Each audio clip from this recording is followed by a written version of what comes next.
Hello दोस्तों, आप सभी का स्वागत है हमारे यूट्यूब चैनल टेक्निकल राजेश में। आज का सेशन बहुत ही इम्पोर्टेंट होने वाला है उन विद्यार्थियों के लिए जो अब की बार यानी 2026 में बिहार बोर्ड मैट्रिक का एग्ज़ाम देने वाले हैं। क्योंकि इस वीडियो में हम लोग 2025 में जो एग्ज़ाम हुआ था बिहार बोर्ड के द्वारा, तो उनमें जो मैथ का क्वेश्चन पूछा गया था, तो उनका आज हम लोग सॉल्यूशन करने वाले हैं। वार्षिक एग्ज़ाम यानी कि एनुअल एग्ज़ाम में जो बिहार बोर्ड के द्वारा किया गया था 2025 में, उसका हम लोग गणित का क्वेश्चन को हल करेंगे। तो यह विद्या होगा, इसलिए आप लोग बिना स्किप किए हुए इस वीडियो को ज़रूर देखें और कमेंट में ज़रूर बताएं कि आपने इन क्वेश्चन में कितने प्रश्नों का जवाब सही उत्तर दिया। तो आइए इस वीडियो को स्टार्ट करते हैं। गया था उसको हम देख रहे हैं। तो पहला क्वेश्चन है वस्तुनिष्ठ प्रश्न, यानी कि सेक्शन ए में 1 से लेकर के 50 यानी 1 से लेकर के 100 तक के ऑब्जेक्टिव क्वेश्चन है, जिनमें से किन्हीं 50 प्रश्नों का उत्तर देना है। तो पहला क्वेश्चन है कि निम्नलिखित में कौन परिमेय संख्या है। पहला ऑप्शन है 7 रूट में प्लस का रूट 7, ऑप्शन नंबर बी है root 25 plus root 3, option number C है 1/√4 और ऑप्शन नंबर डी है रूट 9 प्लस रूट 3। हमसे पूछा गया है कि कौन परिमेय संख्या है। तो परिमेय संख्या वह होता है जिसे हम p/q के रूप में लिख सकते हैं। p/q के रूप में हम लिख सकते हैं और q का मान उसमें 0 के बराबर नहीं होता है। तो इसमें p/q के रूप में तो दिया है और साथ में उसे भी देखते हैं कि जिसका भरपूर वर्गमूल निकल जाए। तो यहाँ पर अगर देखेंगे तो हमको ऑप्शन नंबर सी मिल जाएगा, जो 1/√4 में दिया गया है। तो अगर इसको जब सॉल्व करेंगे तो 1 हमको 2 मिलेगा, इसलिए हमारा ऑप्शन सी सही हो जाएगा। तो पहला क्वेश्चन का ऑप्शन सी हमारा राइट हो जाएगा। अगला क्वेश्चन है, यदि m एक पूर्णांक है तो प्रत्येक विषम पूर्णांक का रूप क्या होगा। तो m एक पूर्णांक है तो विषम पूर्णांक का रूप होता है 2m प्लस का 1, ऑप्शन नंबर डी। और सम पूर्णांक का होता है केवल 2m, यानी कि ऑप्शन नंबर सी हो जाएगा सम के लिए। ये ध्यान रहे कि ये सम के लिए होता है, सम के लिए, और विषम के लिए हमारा ऑप्शन नंबर सी राइट होगा। अगला क्वेश्चन है कि निम्नलिखित में किसका दशमलव प्रसार शांत है। तो चेक करना है हमको कि किसका दशमलव प्रसार शांत है। तो दशमलव प्रसार शांत होने के लिए हम लोग p/q में हम q को देखते हैं कि 2 के पावर m और 5 के पावर n के रूप में उसका फैक्टर होना चाहिए। तो जब हम इसको सॉल्व करेंगे तो हमारा ऑप्शन नंबर सी निकलेगा, जिसमें 80 का हम फैक्टर करेंगे तो 2 के पावर 4 और 5 के पावर 1, जो कि हमारा 2 के पावर m और 5 के पावर n के रूप में हो जाएगा। इसलिए हमारा ऑप्शन नंबर सी इसका करेक्ट हो जाएगा। इसी प्रकार अगला क्वेश्चन है,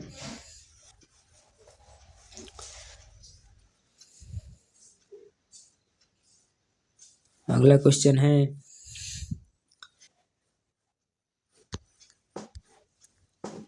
0.87 पर बार, इसको हमें p/q के रूप में लिखना है। तो 0.87 को हम कैसे लिख सकते हैं। तो 0.87 है तो इसको हमको p/q के रूप में लिखना है। तो इसको लिखने के लिए हम करते हैं, पहले तो टोटल संख्या लिख लेते हैं और उसके बाद उस संख्या को माइनस करते हैं जिस पर बार नहीं दिया गया है।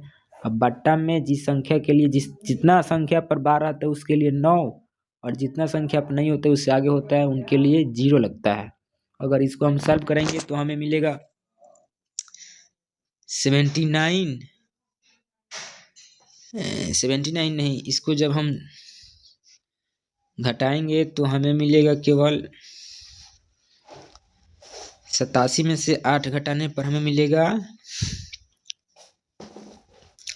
79 है। ठीक है, 79 बट्टा का 90, जो कि ऑप्शन नंबर सी में दिया गया, इसलिए हमारा correct answer option number C इसका राइट हो जाएगा। अगला क्वेश्चन है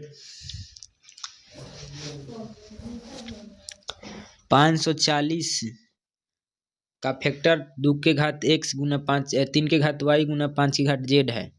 तो x प्लस वाई माइनस का z का मान हमको बताना है। तो हमें क्या करना है, 540 का पहले हमें फैक्टर निकाल लेना है और इसमें देखना है कि 2 का घात कितना बार आ रहा है और 3 का घात कितना बार आ रहा है और 5 का घात कितना बार आएगा। तो हम देखेंगे तो हमें मिलेगा, जैसे कि हम 2 से अगर ले जाएंगे तो हमको मिलेगा 2 से 70, फिर 2 से ले जाएंगे तो हमें मिलेगा 135, और फिर 3 से हम ले जाएंगे तो हमें मिलेगा 4 3 12 45, फिर 3 से ले जाएंगे तो हमें मिलेगा 15, और फिर हम 3 से ले जाएंगे तो हमें मिलेगा, सॉरी ये 15 है,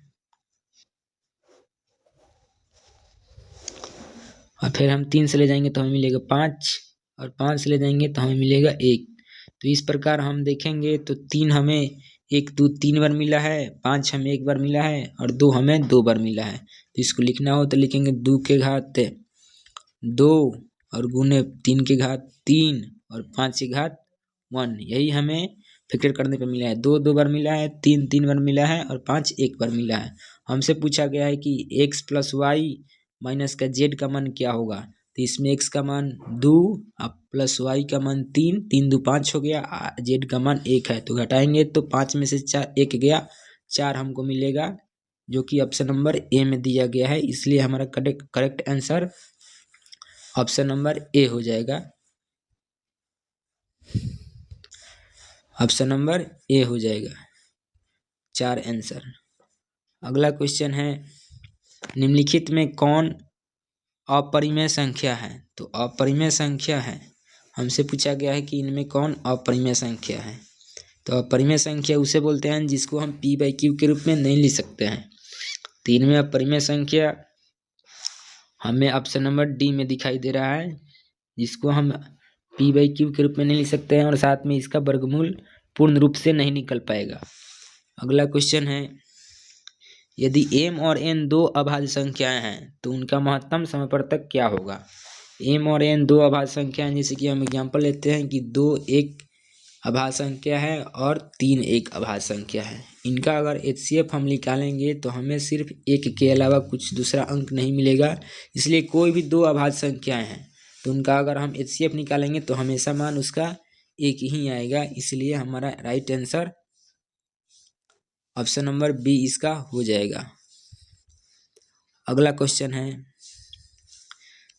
दो संख्याओं का गुणनफल 266 है तो उनका लघुत्तम समापवर्तक 182 है। तो महत्तम समापवर्तक का मान पूछा है। हम जानते हैं कि a गुना b बराबर HCF गुना का LCM होता है।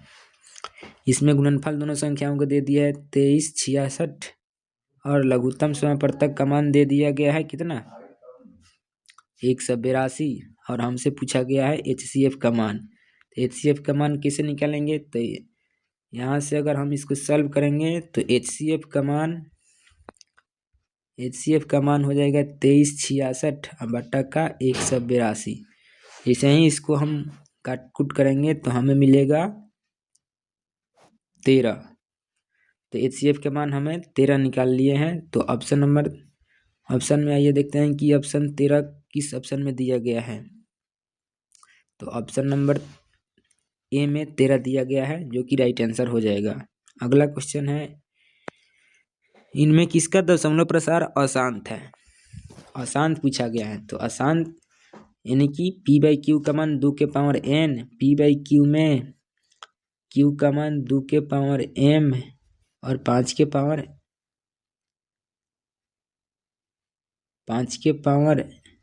n के रूप में नहीं होना चाहिए। तो इसको देखेंगे तो ये होगा 2 के पावर m 5 के रूप में, ये भी होगा, ये भी होगा, है हमारा नहीं होगा। इसलिए हमारा आंसर डी इसका हो जाएगा, 13/441। अगला क्वेश्चन है, p बराबर AB का q, b बराबर a के पावर 4 इंटू b, p और q धनात्मक पूर्णांक है, a और b अभाज्य संख्या है। तो p और q का लघुत्तम समापवर्तक का मान निकालना है। तो लघुत्तम समापवर्तक का मान निकालना है यानी कि LCM का मान निकालना है। तो LCM के लिए हम क्या देखते हैं, तो LCM में हम देखते हैं कि इनमें दोनों संख्याओं में कौन सबसे अधिक बार आया है। तो a और a के पावर 4 में सबसे अधिक बार a के पावर 4 है, BQ में और b में सबसे अधिक b के पावर 3 है। तो इसका आंसर हो जाएगा a के पावर 4 इंटू b के पावर 3, जो कि ऑप्शन नंबर सी में दिया गया है, हमारा करेक्ट आंसर हो जाएगा। अगला क्वेश्चन है, इनमें कौन सा सह अभाज्य संख्याओं का युग्म है। तो सह अभाज्य संख्या किन्हें कहा जाता है। तो सह अभाज्य संख्या उन्हें बोला जाता है जिनका युग्म में हमेशा HCF का मान 1 आए। तो ये हमारा नहीं हो सकता है, ये भी नहीं हो सकता है, ये भी नहीं हो सकता है, लेकिन 9,16 जो कि हो सकता है। ऑप्शन नंबर बी इसका हमारा राइट आंसर हो जाएगा। अगला क्वेश्चन है, इनको P/Q के रूप में व्यक्त करना है। तो P/Q के रूप में व्यक्त करना है तो हमारा क्वेश्चन में दिया गया 3125। जैसे ही इसको हम पॉइंट हटाएंगे तो हमें मिलेगा 4 गो 0। अब इसको हम सॉल्व करने पर जो हमारा आंसर हो जाएगा वही राइट हो जाएगा। तो इसको काटेंगे तो हमें 6 से यानी कि 5 से 6 से 25, फिर 5 से काटेंगे तो 2000, फिर इसको हम काटेंगे कितना से 25 से काट लिए तो 25 से हो गए 25 बार में, फिर इसको काटेंगे 25 चौका 100 तो 8 यानी कि 80 बार में, फिर इसको 5 से 16 बार में, फिर 5 से 5 बार में, तो हमें 5/16 मिल जाएगा जो कि ऑप्शन नंबर बी में दिया गया है। इस प्रकार हमारा right answer option number B हो जाएगा। अगला क्वेश्चन है, इनमें निम्नलिखित में कौन सा बहुपद है। तो बहुपद होने के लिए शर्त होती है कि पद का घातांक वास्तविक संख्या यानी कि और ऋणात्मक पूर्णांक नहीं होना चाहिए, ऋणात्मक में घात नहीं होना चाहिए, और साथ में और ऋणात्मक पूर्णांक के साथ वास्तविक संख्या भी होना चाहिए। तो अगर इसको हम सॉल्व करेंगे तो हमें मिल जाएगा, ये बहुपद के रूप में है, ये भी हमारा बहुपद के रूप में है, और ये भी हमारा बहुपद के रूप में है। लेकिन इसको हम देखेंगे तो x प्लस 6 के घात 6x के घात -1 हो जाएगा जो कि और ऋणात्मक पूर्णांक है, यानी कि निगेटिव में आ जाएगा, इसलिए हमारा आंसर इसका बी हो जाएगा। अगला क्वेश्चन है कि बहुपद का घात बताना है। तो बहुपद को घात बताने के लिए हम क्या करेंगे, तो यहाँ पर x+3 का स्क्वायर दिया गया, इसको गुना करना है x³ - 8 से, तो हमको करना है घात। तो घात में सबसे अधिक पावर देखा जाता है। अगर इसको हम सॉल्व करेंगे तो हमें मिलेगा x² प्लस का 9 प्लस का 6x, और फिर इसको हम गुना करेंगे x³ माइनस का 8 से। जैसे ही हम गुना करेंगे तो इसका पावर 3 और 2 5 हो जाएगा जो कि सबसे हाईएस्ट होगा, इसलिए हमारा घात 5 आ जाएगा जो कि ऑप्शन नंबर बी में दिया गया है, इसलिए हमारा right answer option number B 5 हो जाएगा। अगला क्वेश्चन है, बहुपद 2x² - 6 के शून्यक बताना है। तो इसको जब सॉल्व करेंगे तो हमें मिलेगा 2x² - 6 शून्यक बताना है यानी बराबर में 0, तो यहाँ से 2x² का मान हो जाएगा 6, जब काटेंगे तो हमें मिलेगा 3 यानी x² का मान 3, तो यहाँ से रूट में हो जाएगा 3 प्लस माइनस में, तो इसका आंसर हो जाएगा एक रूट प्लस में और एक रूट माइनस में, तो हमारा ऑप्शन नंबर ए इसका करेक्ट आंसर हो जाएगा। 16 नंबर क्वेश्चन है कि बहुपद 2x² - 8x - 12 का मान क्या होगा जब p का मान x के मान 2 रखने पर बोला गया है। तो x का मान 2 रखा करना है तो हमें यहाँ पर क्या करना पड़ेगा, 2 के घात 4 हो जाएगा, और फिर 8 दूना का 16 हो जाएगा, माइनस का 12 है, 8 माइनस का 16 माइनस का 12, 30 घटेंगे तो हमें मिलेगा -8 माइनस का 12, तो हमें मिलेगा माइनस का 20। ऑप्शन नंबर बी इसका राइट हो जाएगा। इसके बाद 17 नंबर क्वेश्चन है, बहुपद 3y² + 7y - k के शून्यक एक दूसरे के व्युत्क्रम है। तो k का मान हमें निकालना है। तो k का मान निकालना है, बहुपद का मान दिया गया, शून्यक एक दूसरे के व्युत्क्रम है। जैसे कि हम एक शून्यक को अल्फा ले रहे हैं तो इसका व्युत्क्रम दूसरा शून्यक 1/α हो जाएगा। अगर इनको हम गुणनफल कर देंगे तो हमें अल्फा इंटू बीटा का मान निकलता है c/a। अल्फा से अल्फा कट जाएगा तो एक का मान इसमें अगर c को खोजेंगे तो हमें मिलेगा माइनस का k, और a का मान हो जाएगा 3, तो यहाँ से हमें k का मान -3 मिल जाएगा जो कि ऑप्शन नंबर डी में दिया गया है। इस प्रकार हमारा इस क्वेश्चन का सही उत्तर ऑप्शन नंबर डी हो जाएगा। इसके बाद 18 नंबर क्वेश्चन है कि शून्यक -2 और -5 वाले बहुपदों की संख्या कितनी होगी। तो बहुपदों की संख्या निकालने के लिए इसका मान दिया गया है शून्यक में -2 और -5। तो इसकी अनगिनत हल हो सकती है। क्यों? क्योंकि इसमें हम किसी भी अंक से गुना कर सकते हैं। जैसे कि बहुपद का फॉर्मेशन का सूत्र होता है x² माइनस का अल्फा प्लस बीटा इंटू का x और प्लस अल्फा इंटू बीटा। यहाँ पर के बताता है कि इसमें किसी भी संख्या से गुना कर सकते हैं, तो इसलिए हमारा आंसर इसका डी हो जाएगा। बहुपदों की संख्या इसमें अनगिनत हो जाएगी। तो इसका right answer option number D अनगिनत इनफाइनाइट हो जाएगा। अगला क्वेश्चन है बहुपद px बराबर 5x² प्लस 7x माइनस 12 के शून्यक अल्फा और बीटा है। तो 5 अल्फा प्लस बीटा का मान बताना है। हम लोग जानते हैं कि अल्फा प्लस बीटा का मान होता है माइनस का b/a।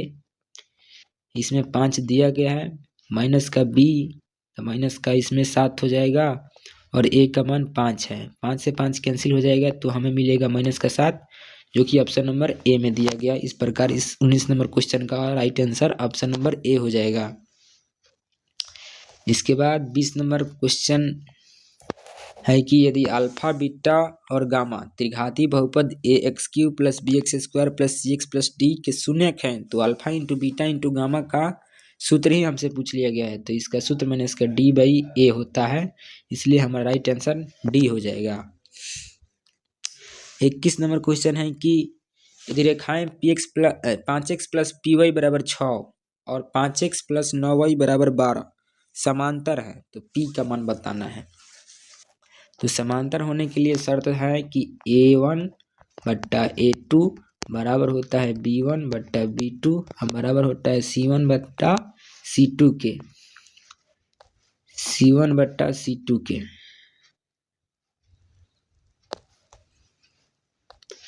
c1 बट्टा c2 यानी सॉरी b1 होगा b1 बट्टा b2। अगर इस पर हम वैल्यू को रख करके आगे देखेंगे तो हमें मिलेगा a का मान 5 और a2 का मान 15, b1 का मान p और b2 का मान 9। हमें केवल p का मान निकालना है, तो आगे हम नहीं देखेंगे, यहीं से हम निकाल लेंगे। 5 से 3 बार कटेगा, 3 से 9 बार 3 बार में कटेगा, तो इसलिए p का मान हमें 3 निकल कर आ रहा है, जो कि ऑप्शन नंबर ए में दिया गया हमारा। इस प्रकार इस क्वेश्चन का right answer option number A हो जाएगा।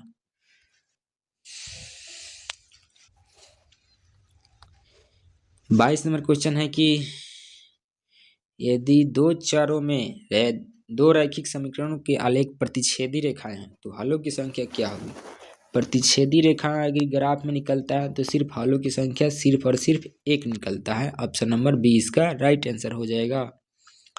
23 नंबर क्वेश्चन है कि यदि 5x माइनस 8y बराबर 0, 10x माइनस 18y बराबर 0 हो, तो x और y का मान हमें निकालना है।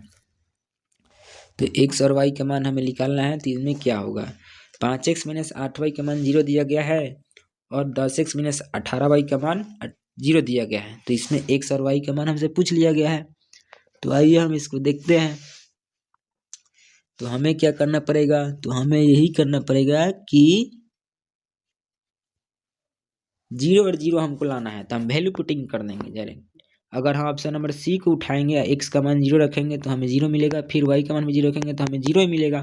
फिर इसमें हम करेंगे तो x का मान 0 हो जाएगा, फिर y का मान 0, जो कि 0 0 0 होना है। हमारा दोनों कंडीशन को सही फॉलो करा, इसलिए हमारा right answer option number C इसका राइट हो जाएगा। वैल्यू पुटिंग के सवाल वैल्यू पुटिंग के द्वारा इस क्वेश्चन को हम आसानी से सॉल्व कर सकते हैं। अगला क्वेश्चन है यदि समीकरण ax² plus bx plus c बराबर 0 है, यदि और उसके बाद दिया गया है कि a बराबर 0 की नहीं है तो मूल समान हो, और फिर कंडीशन में है कि मूल समान हो, तो c का मान क्या होगा। तो मूल समान होने के लिए विवेचक यानी कि d का मान 0 होता है, विवेचक का मान 0 होता है, और विवेचक होता है b² माइनस का 4ac बराबर में 0। हमें c का मान निकालना है, तो b का मान b² माइनस का 4ac हो जाएगा, तो हमें c चाहिए। तो यहाँ से हम b²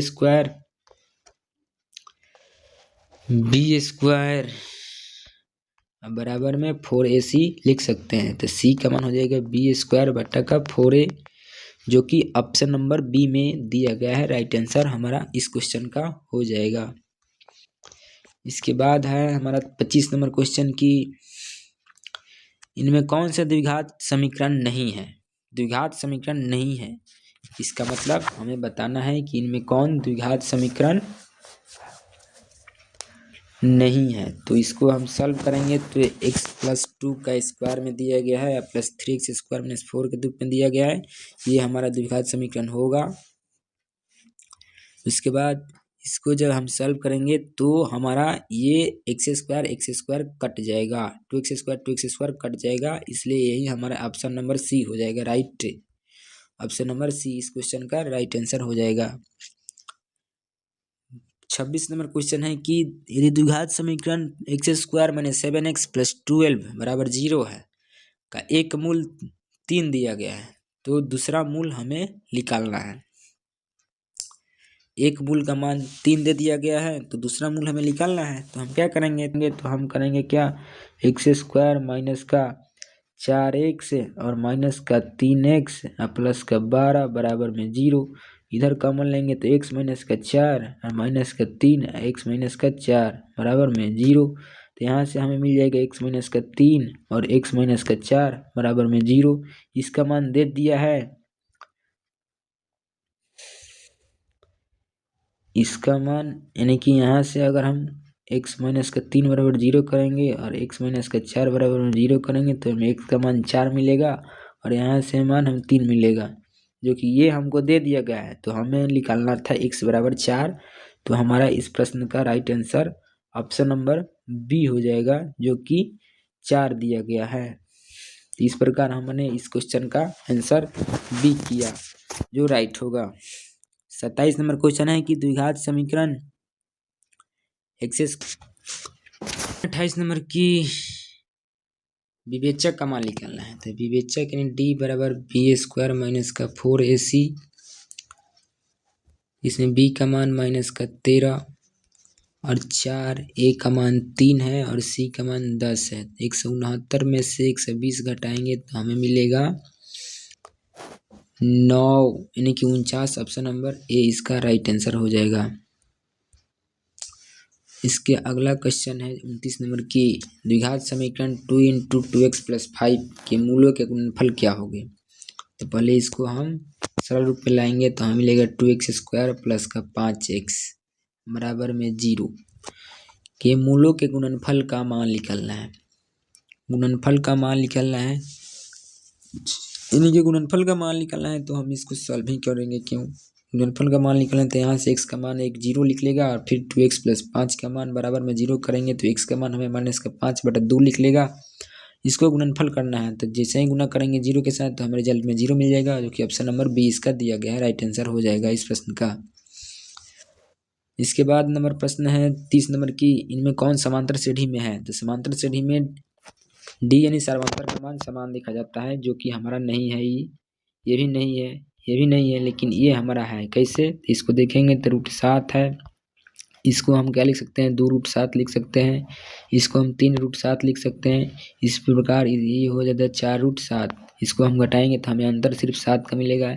इसको घटाएंगे तो भी 7 मिलेगा, इसको भी घटाएंगे 7 मिलेगा, जो कि डी का मान हर एक में √7 मिलेगा। इसलिए हमारा आंसर इसका बी आंसर हो जाएगा।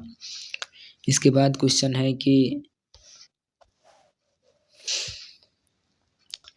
समांतर श्रेणी का कौन सा पद 0 होगा, यानी कि हमें n का मान निकालना है। tn का मान 0 दे दिया गया है। tn बराबर होता है a प्लस का n माइनस का 1 इंटू का d बराबर में 0। a का मान इसमें 12 है और n का मान हमें निकालना है और d का मान इसमें माइनस का 2 हो जाएगा, बराबर में 0 हो जाएगा। इस प्रकार जब इसको हम सॉल्व करेंगे तो हमें मिल जाएगा n माइनस का 1 इंटू माइनस का 2 बराबर में माइनस का 12 कट जाएगा 6 बार में, तो n का मान 6 प्लस का 1 हो जाएगा 7, जो कि ऑप्शन नंबर ए में दिया गया है। इस प्रकार इस प्रश्न का हमारा correct answer option number A हो जाएगा। इसके बाद क्वेश्चन है कि इनमें सर्वांतर का मान निकालना है। तो सर्वांतर का मान निकालने के लिए हम डी देखेंगे। तो डी होता है T2 - का T1। T2 माइनस का T1 D बराबर T2 माइनस का T1, T1 का T2 का मान माइनस का 1 है, फिर माइनस करना है माइनस का 5 T1 का मान, तो माइनस का 1 और प्लस का 5 बराबर हो जाएगा 4, जो कि ऑप्शन नंबर ए में दिया गया है। इसके बाद वाला क्वेश्चन है कि 33 नंबर समांतर श्रेणी का पहला पद ए है, डी का यानी सर्वांतर दिया गया है। अब प्रथम n पदों का योगफल निकालना है। तो योगफल का सूत्र होता है n/2 into 2a plus n-1 into D. तो आइए इस ऑप्शन को हम देख रहे हैं कि इस ऑप्शन में दिया गया है, जो कि सी में दिया गया, हमारा राइट आंसर हो जाएगा। इसके बाद वाला क्वेश्चन 33 नंबर के बाद 34 नंबर है कि समांतर श्रेणी का nवां पद Tn दिया गया है, 3 माइनस का 4 है, तो T5 का मान पूछा गया है।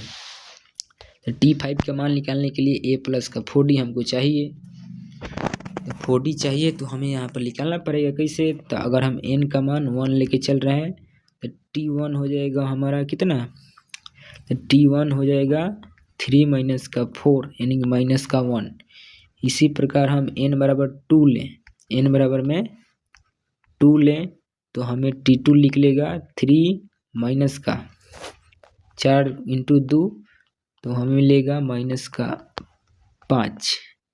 इस प्रकार हम यहाँ से a का मान निकाल चुके माइनस का 1, और यहाँ से हम d का मान निकाल लेंगे कितना, माइनस का 5 और माइनस का 1 यानी कि माइनस का 4। d का मान हमें निकल गया माइनस का 4 और a का मान हमें मिल गया है माइनस का 1। तो हमें a प्लस का 4D चाहिए, तो माइनस का 1 प्लस का माइनस का 4, तो इसमें हम रख देंगे। तो 4 माइनस 4 हमें कितना मिलेगा, माइनस का 17, जो कि ऑप्शन नंबर ए में दिया गया है। इस प्रश्न का राइट आंसर हो जाएगा। 35 नंबर क्वेश्चन है, आगे हम 35 नंबर में देखते हैं। तो 35 नंबर क्वेश्चन है कि समांतर श्रेणी का सामान्य पद दिया गया है, तो इसका सर्वांतर का मान निकालना है। सर्वांतर का मान निकालना है तो फिर हमें n का मान 1 लेकर चलना पड़ेगा। तो n का मान 1 लेकर चलेंगे तो हमें मिलेगा T1 का मान 17 माइनस का 5, जो कि होगा 12। इसी प्रकार n बराबर 2 लेंगे तो T2 का मान हमें मिलेगा 17 माइनस का 10, जो कि होगा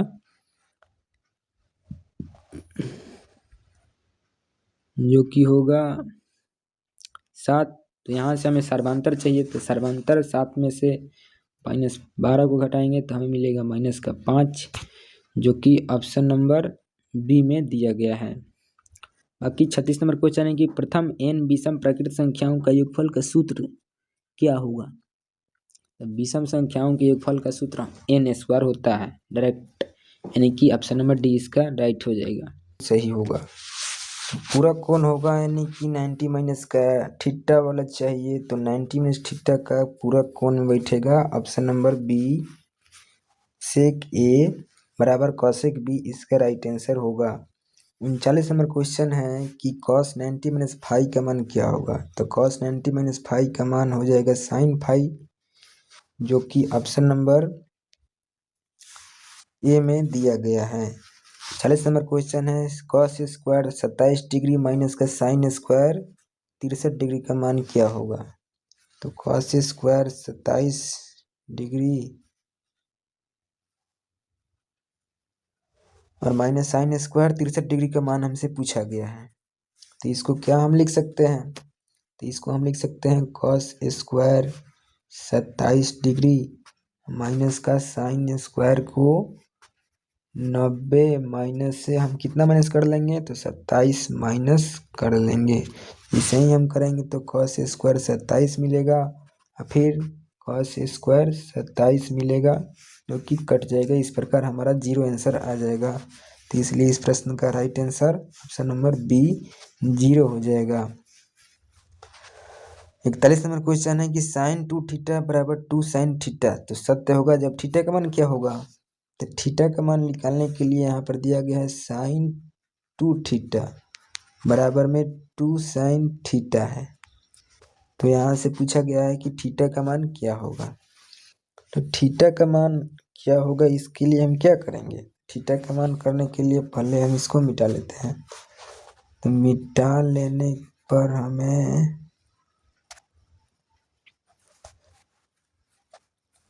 साइन 2 थीटा बराबर 2 साइन थीटा होगा। तो हम डायरेक्ट वैल्यूज का यूज कर सकते हैं। अगर हम यहाँ पर साइन 30 का यूज करें, साइन 30 का यूज करने पर हमें √3/2 मिलेगा। इसको जब हम करेंगे तो 2 गुना का 1/2 मिलेगा, जो कि गलत होगा। इसी प्रकार हम अगर जीरो को यूज करेंगे तो हमें मिलेगा सिर्फ 0। और फिर यहाँ पर भी हम 0 मिलेगा, 0 बराबर 0। इस प्रकार वैल्यू पुटिंग के द्वारा इस क्वेश्चन का राइट आंसर डी निकल के आ रहा है, 0 इसका राइट आंसर हो जाएगा। इसके बाद वाला प्रश्न है 42 नंबर साइन थीटा बराबर 4/5। तो टेन थीटा का मान निकालना है। इसमें पी और एच का मान दे दिया है, तो बी का मान इसमें हो जाएगा कितना, 4/5, तो 3 हो जाएगा। हमसे 10 का मान पूछा है, तो 4/3 हो जाएगा, P/B 4/3। ऑप्शन नंबर सी इसका राइट हो जाएगा। इसके बाद 43 नंबर क्वेश्चन है, यदि टेन थीटा का मान 1/√7 है, तो सेक स्क्वायर थीटा माइनस का टेन स्क्वायर थीटा का मान पूछा गया है। तो सेक स्क्वायर थीटा और टेन स्क्वायर थीटा का मान हमको निकालना है। तो sec square theta minus tan square theta बराबर हम लोग जानते हैं कि 1 होता है। अगर इसको हम सॉल्व भी करेंगे तो हमें सिर्फ एक ही मान निकल के आएगा, जो कि ऑप्शन नंबर डी होगा। इसके बाद वाला क्वेश्चन है कि 1 - 10 स्क्वायर 45 डिग्री बट्टा 1 + 10 स्क्वायर 45 डिग्री का मान क्या होगा। तो इसको जब सॉल्व करेंगे तो 1 - 10 45 का स्क्वायर यानी 1 का स्क्वायर 1 होगा, फिर 1 का स्क्वायर 1, तो 0/2 का मतलब 0।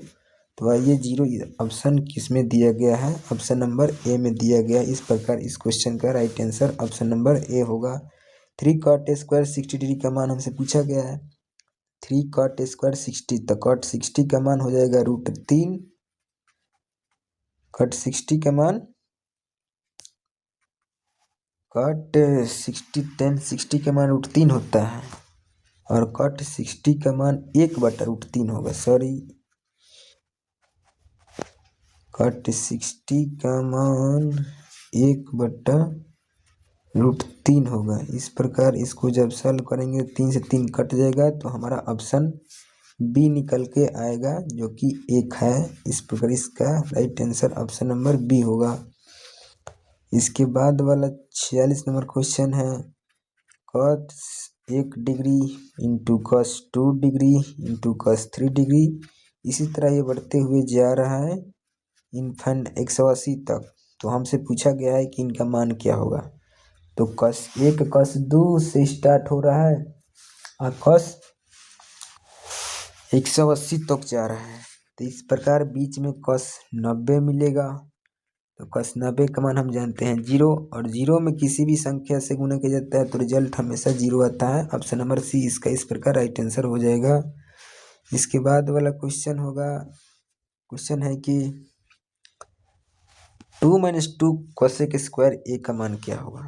तो इसमें अगर हम 2 कॉमन लेंगे तो 1 - का cosec स्क्वायर ए बचेगा। इस प्रकार 2 1 - cosec स्क्वायर क्या होगा। तो 1 - cosec स्क्वायर क्या होगा हमें बताना है। cosec square theta - cot square theta का मान तो 1 होता है। हमसे पूछा गया है कि 1 - cos स्क्वायर क्या होगा। तो इसमें माइनस का 2 cot स्क्वायर ए हो जाएगा। ऑप्शन नंबर डी इस प्रकार इसका राइट आंसर होगा। इसके बाद वाला क्वेश्चन है कि यदि ए sin x बराबर 1, b cos x बराबर 1, तो cot x का मान हमको निकालना है। तो cot x का मान निकालने के लिए यहाँ से देखेंगे कि sin x बराबर में 1/x मिलेगा, 1/a मिलेगा, सॉरी 1/a मिलेगा। और फिर cos x बराबर 1/b मिलेगा। 1/b मिलेगा। तो हमें पूछा गया कॉट एक्स, तो कॉस पहले और बाद टर्म में साइन, तो 1/b 1/a। तो यहाँ से हमें पहला चौथा में जाएगा तो a/b निकलेगा कॉट ए का मान, जो कि ऑप्शन नंबर बी में दिया गया है। इसके बाद 49 नंबर क्वेश्चन है, sine square 45 plus cos square 45 -1 का मान क्या होगा। तो यहाँ से टोटल का मान 1 माइनस का 1 बराबर में 0, ऑप्शन नंबर ए इस प्रकार राइट होगा। 50 नंबर क्वेश्चन है कि माइनस का 10 square A plus 1 minus sine square A का मान क्या होगा। तो माइनस का 10 स्क्वायर ए प्लस 1/कॉस स्क्वायर ए, तो यहाँ से माइनस का 10 square A plus sec square A, तो sec square theta minus 10 square theta का मान स्क्वायर अरेंज कर लेंगे तो हम जानते हैं इसका मान 1 आता है, इसलिए इसका right answer option number B हो जाएगा। इसके बाद 51 नंबर क्वेश्चन है, कॉस स्क्वायर कॉस 75 डिग्री बटा sine 15 degree minus sine 15 degree बटा कॉस 75 डिग्री का मान क्या होगा। तो ये पूरा का जाएगा 1 का वर्ग, 1 करने पर इसका मान 1, तो 1 में से 1 घटाएंगे हमें मिलेगा 0, जो कि ऑप्शन नंबर सी में दिया गया है। इसके बाद 52 नंबर क्वेश्चन है कि कॉस 60 डिग्री बटा साइन 60 डिग्री इंटू 10 60 डिग्री, तो कॉस बटा साइन कॉट हो जाएगा, इंटू दिया गया है 10 60, साइन कट जाएगा, कट 10 कट जाएगा, यानी कि 1 हमें निकलेगा, तो इसलिए इस क्वेश्चन का right answer option number B हो जाएगा। 53 नंबर क्वेश्चन है, cosec phi minus cot phi y है, तो कॉट फाई का मान क्या होगा। केवल कॉट फाई का मान हमसे पूछ लिया गया है, cosec phi minus cot y का मान दिया गया है। इसका इन्वर्स आता है कि cosec phi plus cot phi बराबर में इसका इन्वर्स निकल गया 1/y। हमें पूछा गया है कॉट का, इसके बाद cosec phi minus cot phi का मान y दिया गया है। यहाँ से समीकरण को घटाएंगे तो हमें घट के मिलेगा 2 कट फाई बराबर में 1/y माइनस का y। तो इसको जब हम सॉल्व करेंगे तो हमें मिलेगा y 1 माइनस वाई स्क्वायर बटा का 2y। इस प्रकार कॉट फाई का मान हमें 1 माइनस का वाई स्क्वायर बटा का 2y मिला, ऑप्शन नंबर ए में दिया गया, इसलिए इस क्वेश्चन का right answer option number A हो जाएगा। 54 नंबर क्वेश्चन है कि कॉसेक 30 डिग्री का मान क्या होगा। कॉसेक 30 का मान निकालना है, किसके बराबर होगा। तो कॉसेक 30 का मान होता है 2, तो इसमें देखना है कि किसके बराबर 2 होगा। तो अगर हम देखेंगे तो सेक 60 इसके 2 के बराबर हो जाएगा, हमारा सेक 60 2 के बराबर हो जाएगा, इस प्रकार इसका राइट आंसर बी होगा। यदि 2 cos 3 थीटा बराबर 1 है तो थीटा का मान हमें निकालना है। तो cos 3 थीटा बराबर में 1/2, तो cos 3 थीटा बराबर में cos, इसका मान हो जाएगा 60 का मान, cos से cos कट जाएगा, थीटा 30, तो थीटा का मान निकल के आएगा 20 डिग्री, जो कि ऑप्शन नंबर बी में दिया गया है। इस प्रकार इसका right answer option number B होगा। 56 नंबर क्वेश्चन है कि साइन बी बराबर a/b, तो cos b का मान हमें निकालना है। तो cos b निकालने के लिए हमको चाहिए b, तो b बराबर क्या निकलेगा h स्क्वायर यानी कि b स्क्वायर माइनस का a स्क्वायर, cos चाहिए तो यानी कि b, तो यही क्वेश्चन हमारा राइट आंसर हो जाएगा, b square minus a square upon b, option number A में दिया गया है। इस प्रकार 56 का ऑप्शन नंबर ए इसका राइट आंसर हो जाएगा। 57 नंबर है कि 10a प्लस कॉट ए का मान 2 है, 10 square A plus cot square A का मान निकालना है। तो इसको जब हम सॉल्व करेंगे तो हमें मिलेगा, इसको वर्ग कर देते हैं दोनों तरफ से वर्ग करेंगे। 10 square A plus cot square A plus 2 10 A into cot A का मान 2 बराबर में 2 का वर्ग 4। 10 स्क्वायर प्लस कॉट स्क्वायर का मान निकालना है, 2 इधर जाएगा तो 4 में से 2 घटाने पर हमें 2 मिलेगा, जो कि ऑप्शन नंबर सी में दिया गया है। इसके बाद 58 नंबर क्वेश्चन है, किसी चतुर्थांश में भुज और कोटि दोनों ऋणात्मक हो, किस में होते हैं? तो प्लस माइनस का भी वाई एक्स चाहिए, माइनस का भी वाई चाहिए, जो तृतीय पाद में होते हैं। इस प्रकार 58 का ऑप्शन सी आंसर राइट होगा। 59 नंबर है कि ए का मान 8,0 है, बी का मान -6,2 है, बीच की दूरी पूछा गया है। तो दूरी सूत्र हो जाएगा इसमें लगाने के लिए root under x1 minus x2 का square plus y1 minus y2 का स्क्वायर। अब इसमें हम वैल्यू को रख लेंगे, x1 का मान 8 है, x2 का मान माइनस का 6 यानी प्लस का 6 होगा, स्क्वायर करेंगे। और फिर y1 का मान 0 है और y2 का मान 2 है, 14 का हो जाएगा 196, 4 का 2 का हो जाएगा 4। इसको जोड़ेंगे तो हमें मिलेगा दूसरा रूट में, तो दूसरा रूट में हो जाएगा, इसका मतलब 10√2। ऑप्शन नंबर बी इसका राइट हो जाएगा। इसके बाद 60 नंबर प्रश्न है कि x अक्ष और y अक्ष को प्रतिच्छेद बिंदु को क्या बोलते हैं? तो x अक्ष और y अक्ष के प्रतिच्छेद बिंदु को मूल बिंदु यानी कि बिंदु बोला जाएगा। ओरिजिन दिया गया है, ओरिजिन पॉइंट, जिसका निर्देशांक 0,0 हो जाएगा। इसके बाद 61 नंबर प्रश्न है कि बिंदु P का निर्देशांक 4,-5 है, Q का निर्देशांक 8,7 है, को मिलाने वाले रेखाखंड के मध्य बिंदु का नियामक चाहिए। तो मध्य बिंदु का नियामक का सूत्र होता है x1 प्लस x2 बटा का 2 और y1 प्लस y2 बटा का 2। इसमें x1 का मान 4 है, x2 का मान 8 है और फिर y1 का मान 5 है और y2 का मान 7 है। 12 का आधा 6 हो जाएगा और 2 का आधा 1 हो जाएगा, तो 6,1, जो कि ऑप्शन नंबर सी में दिया गया है। 62 नंबर क्वेश्चन है कि मूल बिंदु से हमें दूरी निकालना है। तो मूल बिंदु से दूरी निकालने के लिए सूत्र है root under x square plus का y square minus x square का हो जाएगा x स्क्वायर, y का y square. Option number B इसका राइट हो जाएगा। 7 का आलेख निम्न में से किस बिंदु से होकर गुजरेगा? रेखा का मान दिया गया है और हमसे पूछा गया है कि 7 का आलेख निम्न में से किस बिंदु से होकर गुजरेगा। तो इसमें y का मान हमें 7 चाहिए, जो कि ऑप्शन नंबर केवल सी में दिया गया है। इस प्रकार हमारा राइट आंसर सी हो जाएगा। इसके बाद वाला क्वेश्चन है, y अक्ष से बिंदु P जिसका नियामक है 4,6 की दूरी निकालना है। y अक्ष से दूरी निकालना है तो x अक्ष हमको ले लेना पड़ेगा, तो इसमें x अक्ष का मान 4 हो जाएगा। ऑप्शन नंबर बी इसका राइट आंसर होगा।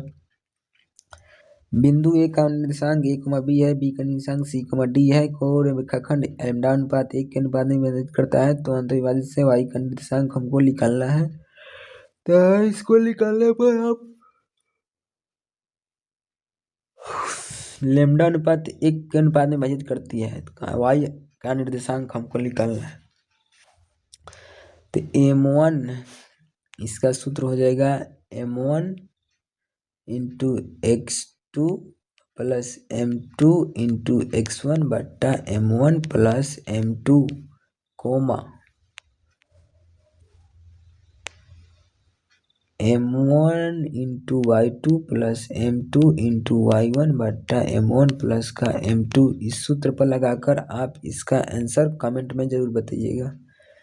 वृत्त के व्यास के सिरों का निर्देशांक कितना दिया गया है, तो उनके केंद्रक का निर्देशांक क्या होगा? तो केंद्रक का निर्देशांक क्या होगा, इसके लिए हमें मध्य बिंदु का निर्देशांक जब करेंगे तो हम plus minus option number D निकले कर आएगा, जो कि 0,0 होगा। इसके बाद दिया गया है एक त्रिभुज के केंद्रक 4,0 है, उसके 2 शीर्ष दिया गया है, तो तीसरा शीर्ष का मान हमें निकालना है। केंद्रक का मान दे दिया गया है, 2 शीर्ष का मान दे दिया गया है, तो हमें इसका मान निकालना है। तो केंद्रक का निर्देशांक का सूत्र होता है 4,0, इसमें दिया गया है तो इसमें हम केंद्रक का 3 + 5 प्लस का अगर x लें बटा का 3 करेंगे और फिर हमें करेंगे 4 + -6 प्लस का y बटा का 3, तो हमें मिलेगा 4,0 बराबर में 5 3 8 प्लस का x बराबर में 3 माइनस का 2 प्लस का y बराबर में 3। तो यहाँ से अगर हम कंपेयर करेंगे तो हमें मिलेगा 4 3 12 प्लस 8 प्लस का x, तो x का मिल कर लेगा हमारा मान 4। इसी प्रकार हम इससे बराबर करेंगे तो y का मान मिलेगा 2। इस प्रकार 4,2 हमारा मान निकल कर आ रहा है, जो कि ऑप्शन नंबर बी में दिया गया है। इसके बाद वाला क्वेश्चन है कि बिंदु -5 में 2 और 4 किस पाद में है। तो ये x माइनस में है और y प्लस में है। तो x माइनस में और y प्लस में अब द्वितीय पाद में होता है। ऑप्शन नंबर बी इसका राइट आंसर होगा। इसके बाद वाला क्वेश्चन है x अक्ष पर सभी बिंदुओं की कोटि का निर्देशांक क्या होगा। तो x अक्ष पर सभी बिंदुओं के कोटि का निर्देशांक 0 होता है। 0 होता है, हमारा राइट आंसर हो जाएगा 0, इसका राइट आंसर होगा। त्रिभुज ABC और त्रिभुज PQR समरूप है। कौन A का मान दे दिया गया है, कौन Q का मान दिया है, कौन C का मान हमसे पूछा गया है। इसमें ABC और PQR इसमें A का मान 42 है, Q का मान 84 है, इसका भी 84 हो जाएगा संगत से। हम जानते हैं कि त्रिभुज के तीनों कोनों का योग 180 होगा। और इसमें 42 और 84 को जब जोड़ेंगे तो 4 2 6, 8 4 12, माइनस करेंगे तो हमें मिलेगा 4, अब इधर हो जाएगा 5, यानी कि 54 डिग्री। ऑप्शन नंबर बी इसका राइट आंसर हो जाएगा। इसके बाद 72 नंबर क्वेश्चन है कि त्रिभुज PQR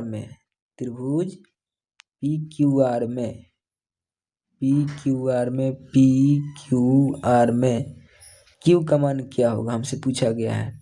तो PQR में अगर इस प्रकार बनाएंगे तो हमें इस प्रकार का त्रिभुज बनाना पड़ेगा, जो कि समकोण निकलेगा। ऑप्शन नंबर डी इसका राइट आंसर हो जाएगा। ऑप्शन नंबर डी इसका राइट आंसर हो जाएगा।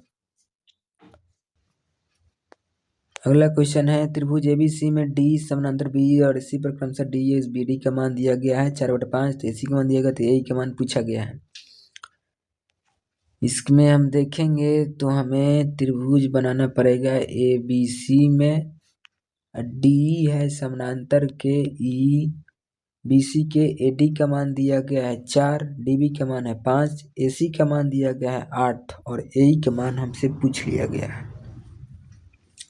तो इस प्रकार अगर हम देखेंगे तो हमारा मान निकल के आएगा AD बटा DB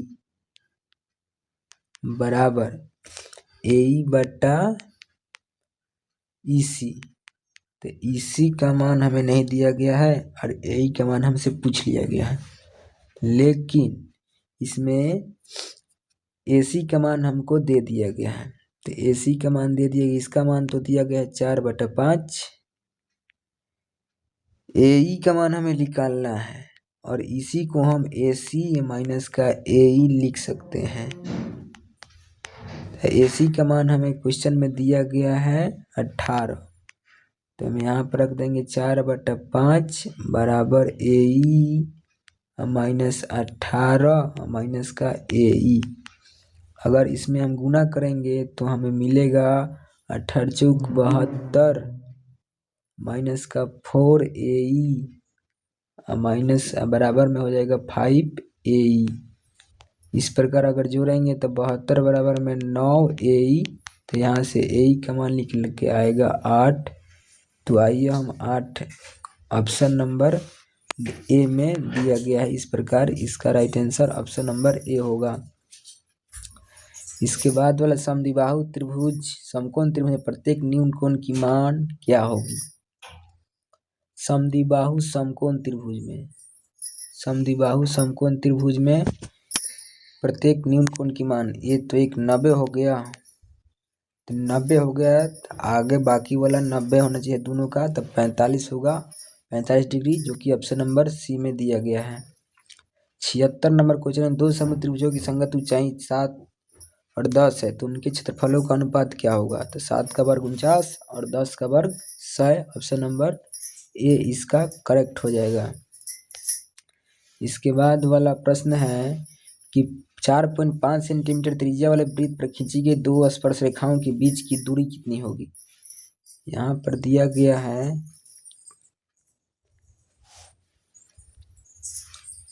केंद्र है, केंद्र से त्रिज्या का मान दिया गया है 4.5। उसके बाद वृत्त पर खींची गई दो समानांतर स्पर्श रेखाओं के बीच की न्यूनतम दूरी निकालना है। 4 सेंटीमीटर त्रिज्या वाले वृत्त पर खींची गई दो समांतर रेखाओं के बीच की दूरी निकालना है, तो इसका व्यास हो जाएगा मल्टीपल 2 टाइम्स, तो 4 का 2 में गुना करेंगे, जो 9 निकल के आएगा, ऑप्शन नंबर सी इसका राइट आंसर हो जाएगा। इसके बाद किसी बाह्य बिंदु से किसी वृत्त पर खींची गई कितनी स्पर्श रेखा हो सकती है? तो एक वृत्त है, बाह्य बिंदु है, तो इससे हमेशा 2 ही स्पर्श रेखा खींची जा सकती है, ऑप्शन नंबर ए इसका राइट आंसर होगा।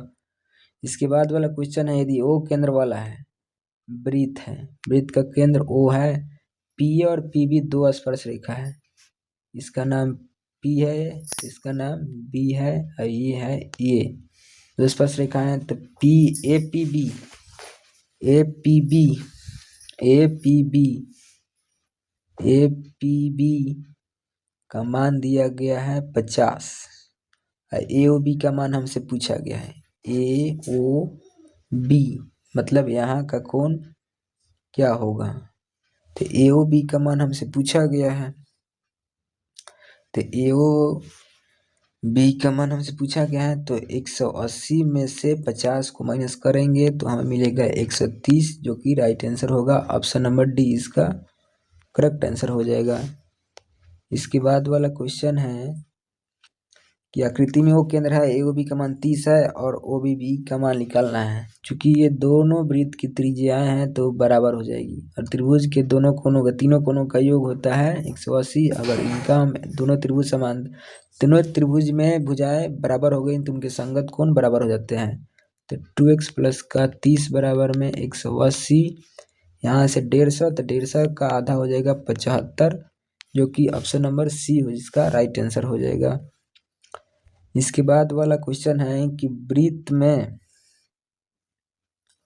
में 8 सेंटीमीटर त्रिज्या है, वृत्त के केंद्र 17 सेंटीमीटर दूरी पर स्थित एक बिंदु है, इसका मान ए है, 17 सेंटीमीटर दूर है, खींची गई कितने स्पर्श रेखा की लंबाई हमको निकालना है, स्पर्श रेखा की लंबाई निकालना है, तो यहाँ से इस बिंदु का मान दिया गया है 17, हमें इसका मान निकालना है, तो इसका मान निकालने के लिए पाइथागोरस प्रमेय लगा सकते हैं, तो 17 का 289, 18 का 289, 8 का हो जाएगा 64, इसको अगर जोड़ेंगे तो 9 4 13, 8 6 14 1 15, 2 1 3 रूट में मिलेगा, जो कि 353 के आसपास है, ऑप्शन नंबर सी इसका राइट आंसर हो जाएगा। इसके बाद वाला क्वेश्चन है कि यदि घन के विकर्ण का मान दिया गया है 5√3, संपूर्ण पृष्ठ क्षेत्रफल का मान पूछा गया है, घन का विकर्ण √3a बराबर में 5√3 है, रूट से √3 खत्म, तो a का मान 5, घन का कुल पृष्ठ क्षेत्रफल 6a² हो जाएगा, 25 छक्का 150, ऑप्शन नंबर बी निकल करके इसका राइट आंसर आ जाएगा। इसके बाद यदि एक बेलन और शंकु की त्रिज्या समान है तो उनके आयतनों का अनुपात क्या होगा? तो बेलन का आयतन होता है, बेलन का आयतन πr²h और शंकु का आयतन 1/3 πr²h से πr²h, तो 3:1 के रूप में इसका राइट आंसर आ जाएगा, ऑप्शन नंबर बी इसका करेक्ट आंसर होगा। सुराही का संयोजन किस प्रकार का होता है? तो सुराही ऊपर से, नीचे से गोलाकार, ऊपर से बेलनाकार रूप में होता है, तो गोला और बेला का रूप संयोजन इसका राइट आंसर हो जाएगा। यदि घड़ी के मिनट की सुई वाली मिनट द्वारा 45 मिनट में बनाया गया कोण निकालना है। घड़ी के मिनट की सुई का, ठीक है, तो घड़ी के मिनट की सुई 1 मिनट में 360/60 यानी कि 1 मिनट में 6 डिग्री का कोण बनाती है। तो 45 मिनट में कितना डिग्री का कोण, 6 × 5 = 30, 24 × 3 = 27, 270 डिग्री का कोण बनाएगी। ऑप्शन नंबर बी इसका राइट आंसर हो जाएगा। 10 सेंटीमीटर त्रिज्या के अर्धवृत्त की कुल परिमिति पूछा गया है। तो कुल परिमिति अर्धवृत्त का पाई प्लस का 2 इंटू का आर का मान 10। ऑप्शन नंबर ए इसका राइट आंसर हो जाएगा। इसके बाद 87 नंबर क्वेश्चन है, 6 सेंटीमीटर व्यास के गोले द्वारा विस्थापित हवा का आयतन क्या होगा। व्यास का मान दिया गया है, तो आर का मान 3 हो जाएगा।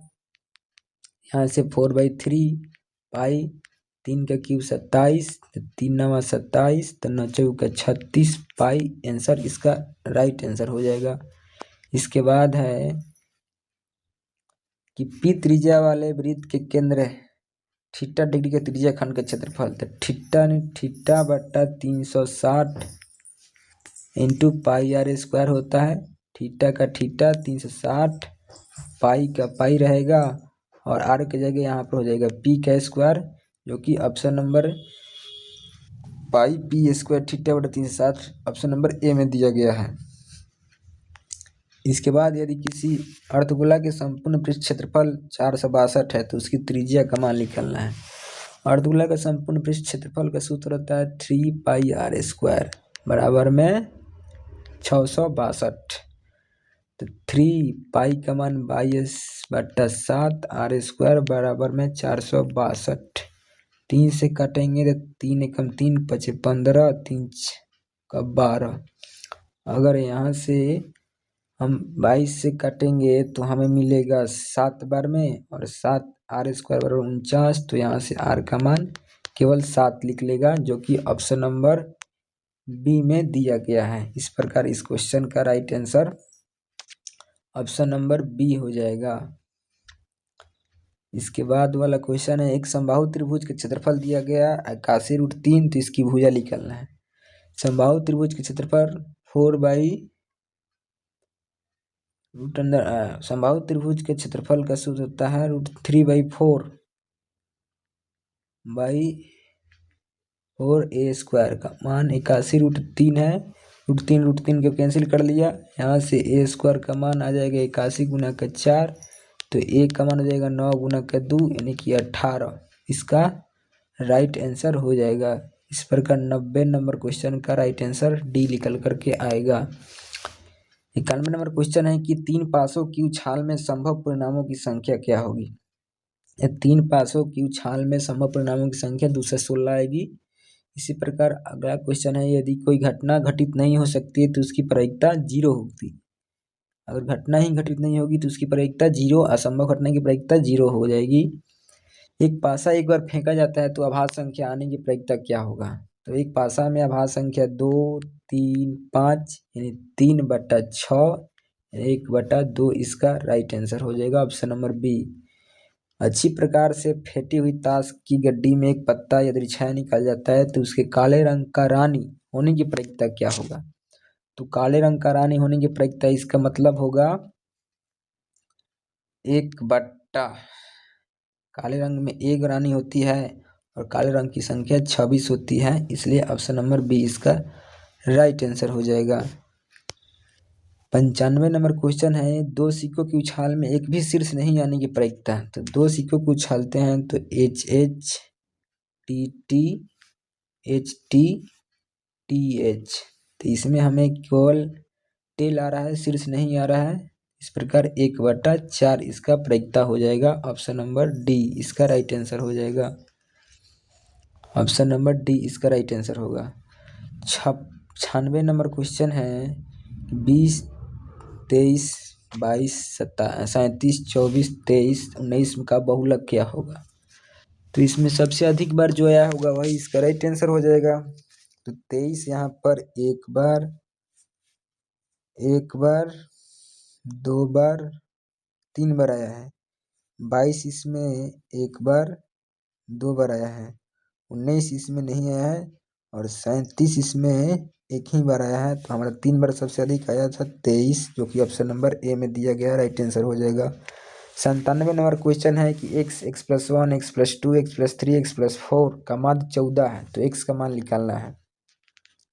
इसमें टोटल संख्याओं का जोड़ हम देख लेंगे, 1 2 3 4 5 है, तो 5 x हो जाएगा प्लस 3 3 6 4 10 बराबर में 14 25 70 हो जाएगा। x का मान 60 यानी कि 12 निकल करके आ जाएगा। हमें x का मान पूछा गया है। इस प्रकार से 97 नंबर क्वेश्चन का राइट आंसर 12 आंसर होगा। 98 नंबर क्वेश्चन है कि निम्नलिखित में कौन केंद्रीय प्रवृत्ति के माप नहीं है। तो केंद्रीय प्रवृत्ति के अंतर्गत माध्य भी आता है, माध्यिका भी आती है, बहुलक भी आती है, लेकिन परिसर नहीं आता, इसलिए हमारा आंसर इसका ए हो जाएगा। 99 नंबर क्वेश्चन है कि प्रथम 8 अभाज्य संख्याओं की माध्यिका क्या होगी। तो प्रथम 8 अभाज्य संख्या होगी 2 3 5 7 11 13 1 2 3 4 5 6 हुई 13 17 19, यही हमारा 8 प्रथम अभाज्य संख्या होगी। हमें पूछा गया है माध्यिका, तो 8 माध्यिका है जो कि सम संख्या है, तो सम संख्या के माध्यिका निकालने के लिए सूत्र होगा n/2 व फिर n/2 प्लस 1वां चरमन का माध्य, इसका 4वां फिर 5वां चरमन का माध्य निकलेगा। 4वां चरमन है इसका 1 2 3 4 7 और 5वां है 11, 11 में 7 जोड़ेंगे तो 18, 18 का मान हमें 9 निकलेगा, जो कि ऑप्शन नंबर सी में दिया गया है। इस प्रकार 99 नंबर क्वेश्चन का right answer option number C हो जाएगा। 100 नंबर क्वेश्चन है कि वितरण के लिए बहुलक वर्ग का उच्च सीमा। तो बहुलक वर्ग किनको बोलेंगे, जिनकी बारंबारता सबसे अधिक होगी। तो सबसे अधिक बारंबारता 20 है, जिसकी उच्च सीमा 30 है, और 20 इसकी निम्न सीमा है। हमसे उच्च सीमा का मान पूछा गया है, जो कि 30 है। Option number B right answer हो जाएगा। इस प्रकार 100 नंबर क्वेश्चन का राइट आंसर ऑप्शन नंबर 30 होगा। बी नंबर में दिया गया है, बी नंबर ऑप्शन में 100 नंबर का आंसर दिया गया है। इसके बाद लघु उत्तरीय प्रश्न, अगले वीडियो में हम लोग इसको सॉल्व करेंगे, क्योंकि ये वीडियो बहुत ही लंबा है। आप देख सकते हैं कि प्रश्न में 2√3 अपरिमेय संख्या को साबित करना है। इसके बाद 12 4 144 240 का लघुत्तम समप्रतक लघु गुणनखंड विधि से ज्ञात करना है। यूक्लिड विभाजन एल्गोरिथम का प्रयोग करके इसका महत्तम ज्ञात करना है। इसके बाद इसके शून्य ज्ञात करना है। इसका p/qx का घात निकालना है। इसके बाद 6 नंबर में alpha square plus beta square का मान निकालना है। इसके बाद हमें 7 नंबर में इसको हल करना है, किसी एक विधि से आप हल कर सकते हैं। 8 नंबर क्वेश्चन है विवेचक का मान हमको निकालना है। 9 नंबर में है द्विघात सूत्र का प्रयोग कर इसका मूल निकालना है। 10 नंबर में 301 पद है, तो इनका कोई पद का मान निकालना है, n का मान निकालना है। समांतर श्रेणी का क्वेश्चन है। 11 नंबर है कि सर्वांतर का मान निकालना है। समांतर श्रेणी का है, ये भी समांतर श्रेणी का है। योगफल निकालना है, ये भी समांतर श्रेणी में का है। त्रिकोणमिति में से दिया गया है। 3 क्वेश्चन, 4 क्वेश्चन, फिर त्रिभुज से आ गया। इसी प्रकार आप इसको सॉल्व कर लेंगे, हम आपको दिखा दे रहे हैं, ठीक है।